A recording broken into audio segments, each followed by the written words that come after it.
I'm 23 and I'm in $300,000 of debt. And I'm not stressed about it.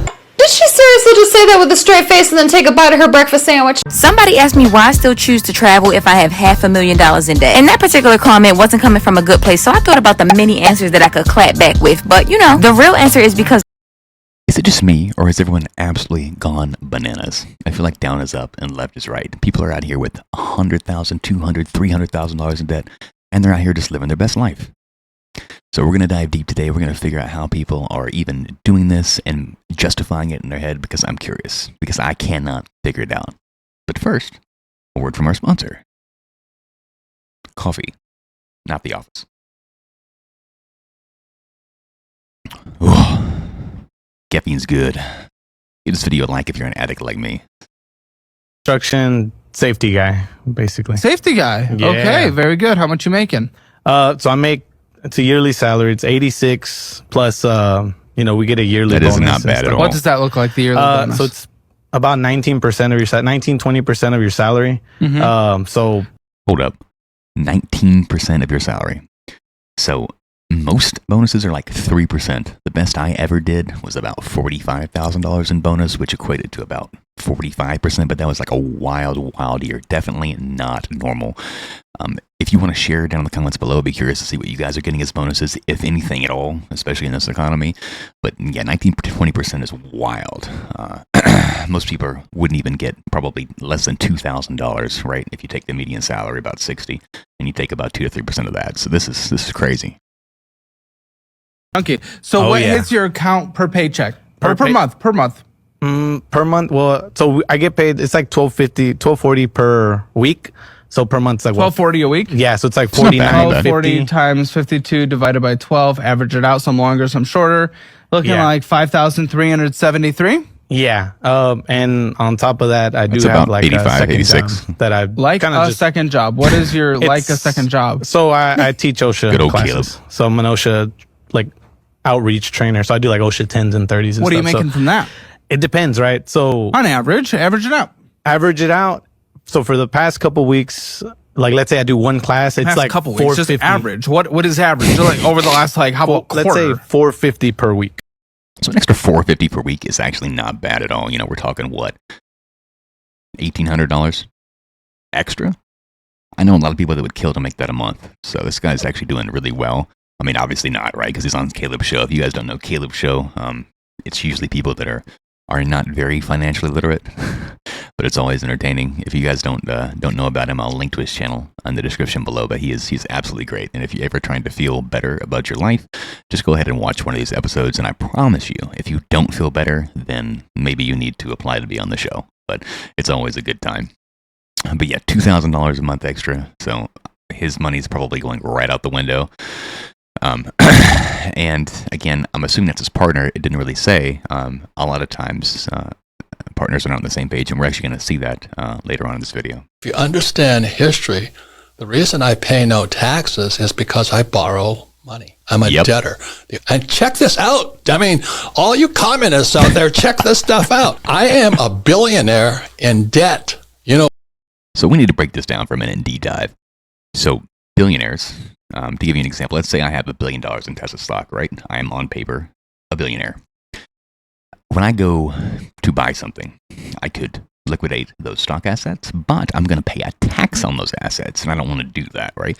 So what I'm going to do is I'm going to go to my bank and I'm going to say, hey, I have $1 billion in assets and I want a loan. And they're going to look at my portfolio and they're going to offer me a loan amount and a loan term, which is typically up to about 50% of your total assets. So if I'm a billionaire of $1 billion in stocks, they're going to offer me a loan for up to $500,000, and that loan interest rate is going to be really good for that amount of debt. You know, we're talking 2 to 3% depending on the market and who the individual is. And so with that, if I take out a loan instead of liquidating my stocks, I have two benefits. One, I'm not taxed on my draw, because once I take out $500,000 from my stocks, I'm going to have to pay a huge amount of taxes on that, and I don't want to do that. But if I take out a loan, debt is not income.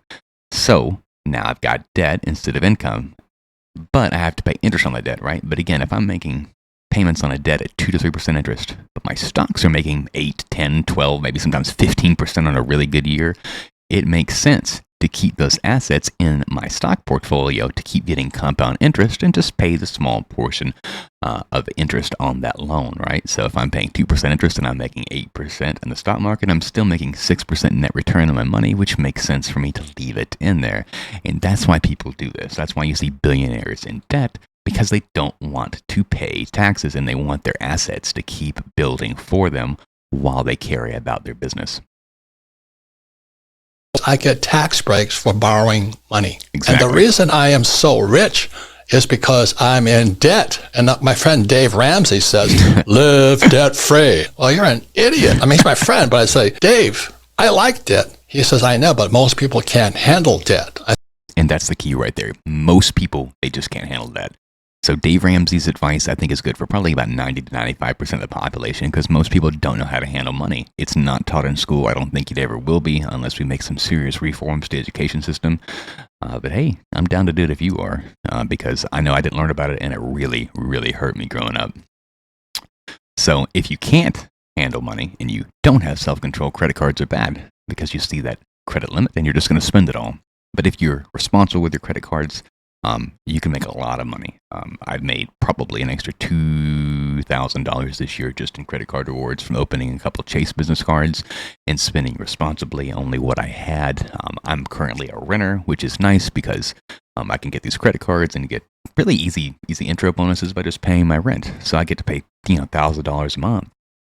Well, not thousands. My rent's about $1,800, which is pretty decent these days for a 3-bedroom house. Right, and I can leverage that expense, open a new credit card account, and then get those bonus activities without having to put myself in debt for just spending like I normally do. And I've definitely leveraged that if you're a renter and you can pay by credit card. Obviously, there's going to be fees. You need to look at your own situation and determine if those rewards are going to be worth the fees because they can be quite high. In my case, they are. All right, I'll give you an example. I had a Chase card, 75,000 point bonus, which cash back is worth $750, right? Put my rent on it for 2 months and a couple expenses, posted, and I had over $800 in rewards. Okay, and it cost me $35 a month to put my rent on a credit card.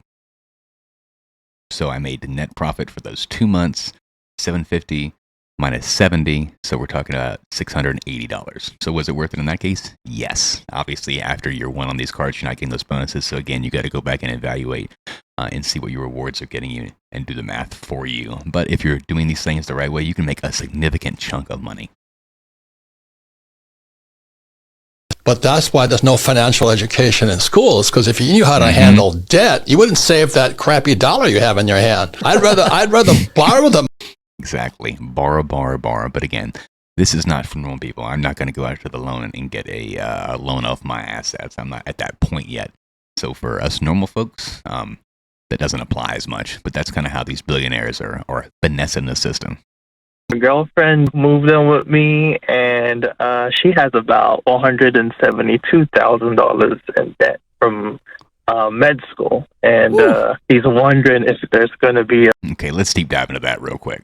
So for med school, that's great. You're going to make a lot of money in med school. And depending on what discipline you go into, if you're going into neurosurgery, for example, you can make that a year or more. So it could be worth it. But I think that most people don't actually take the time to discuss this. I know me and my wife did. That was the first thing we looked at. It was like, okay, how much debt are we bringing into the marriage? And then we kind of figured out what our goal was. And when I came in, I was the only one with debt. No credit card debt, but it was student loan debt. I had like $90,000. And we paid off at least half of that really quick in the first part of our marriage, especially during those good bonus years that I talked about earlier. And that's part of just, being responsible with your money. And like we weren't traveling, we weren't doing anything. We were hunkered down. I remember that we, not necessarily an argument, but it kind of put strain on our relationship when I wanted to start this so I could, share my stuff with YouTube and things like that, because it came at an investment, a pretty significant one, $20,000 plus for the right equipment so that I could do it well. I'm just one of those guys. So if I'm going to do something, I'm going to do it right, and I'm going to do it to the best of my ability, and I want it to be just as good or if not better than everybody else that's doing it right. That's just kind of how I'm wired, but it's important to look at your debt, because I know a lot of people who are struggling in their relationships because they can't get on the same page about money. Well, before she moved, I had told her that I was a bit concerned with the debt and that we had to figure that out before things moved forward. Yes, And, yes. yeah, long story short, she's moved over, and we've been living together for about 6 months, and So she every wants now you to and then propose. She's like, hey, when are you going to pop the question? And you're like, hey, when are you going to get rid of the $500,000 in loans that you got? It's a good question. Somebody asked me why I still So yeah, let me know in the comments below if you guys that are married or in a relationship talked about that in the first, like, let's say 3 dates, because I think it's important, right? No one wants to say, hey, look, I like you, but yeah, I'm broke as shit. But I think it's an important conversation to have, because at the end of the day, if you hop in a marriage and all of a sudden you find out your partner has $500,000 in debt, you're going to feel pretty betrayed, and it's going to put a lot of unnecessary strain on your marriage if you're lucky enough to find someone that will put up with you like I was, because I'm wild. So let's find out why this girl is going to travel with $500,000 in debt. This one blew me away, and I'm actually really excited to share this with you guys. $500,000 in debt. And that particular comment wasn't coming from a good place, so I thought about the many answers that I could clap back. She's clapping back. All right, you do you, boo. Because I'm grown, because I want to, because I can, because I pay my bills are paid. Okay, that's good, your bills are paid. So, but again, if we're $500,000 in debt and we're traveling, are we really making progress toward any aspect of our life? We're just standing still at that point. If we're not paying off our debt and investing, we're literally just going to stay the same. We're going to have to work for the rest of our lives. And I don't know about you, but I want you to retire. Answer is because life hasn't stopped. And lastly, as someone who's been to Mexico, Costa Rica, Jamaica, and El Salvador while I was in 5 debt, countries. I'd say I've been really modest with my travel within the past year. So anyways, not this modest. past weekend we flew It's down cap. to Charlotte because my sister was getting engaged. And that's just something that I wouldn't want to miss. I don't care if I was $10 billion in debt. And booking with That's budget fair. travel is always my go-to to save money. So we spent $264 with Spirit and Spirit Frontier. sucks. And then my mom also reimbursed me for those flights. So that was a win. I spent $50 on food, $33 for parking, and $126 for dog sitting. And I would do it all. Okay, so on the whole, that wasn't too bad as far as like expenses go. But if we want to break this down a little further, I don't think mom should be paying for your flights. I know everyone's situation is different. If your parents are wealthy and they wanna bless you, then all right, that's cool. But for the most part, I think as we get older, 30s and 40s, we need to be blessing our parents. I don't know if any of you are fathers or mothers out there, but you can really appreciate the fact that your parents didn't strangle you or shake you as a baby. Once you go through that first year of raising a kid, it is rough sometimes. It is sleepless nights. It is frustration. You can't get anything done. You love them and you're grateful for them. You're grateful for that burden, but it's a lot of work. So I don't know about you, but for me, I like to give back to my family. And for her, if she'd been out of debt, instead of taking money from her mom, maybe she'd be paying for her mother. And there's nothing that'll make you feel better in life than actually blessing others. That I can promise you. Even if you don't have a lot, you do something nice for somebody else, karma is a real thing. And it will come back to you in good ways or bad, depending on what you're doing. But let's move on. I'm 23 and I'm in $300,000 of debt. And I'm not stressed about it. Did she seriously just say that with a straight face and then take a bite of her breakfast sandwich? Yes, she She's did, girl. $300,000 in debt and she don't stress about it? Heck no. I'm 20. Alright, 300 grand. So there's no context on what that debt is, but I can guarantee you that it's probably cars, loans, and credit cards, if I had to guess. Those are the typical ones. Maybe she's a homeowner. I can't tell. She looks to be about 25. Maybe. But odds are it's probably not house debt. So, again, I wish she gave more context on like to why she was feeling that way. But if I had $300,000 in debt that wasn't a mortgage, and I was trying to function in society, I would probably fail to do so. I would probably need a system reboot, and an oil change, and a tire rotation, if that even makes sense. I'll let you guys figure out what that means.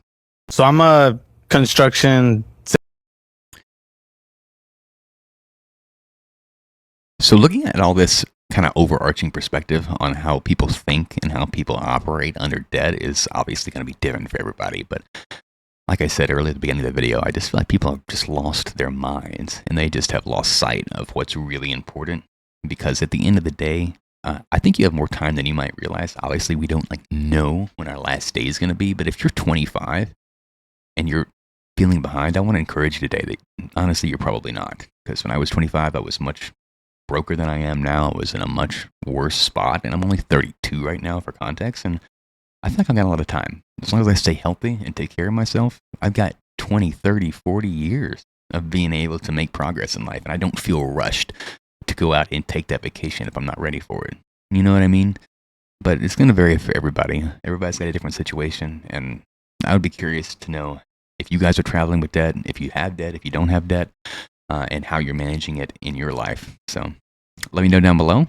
Subscribe if you liked the video. Don't if you didn't. And I'll catch you guys on the next one.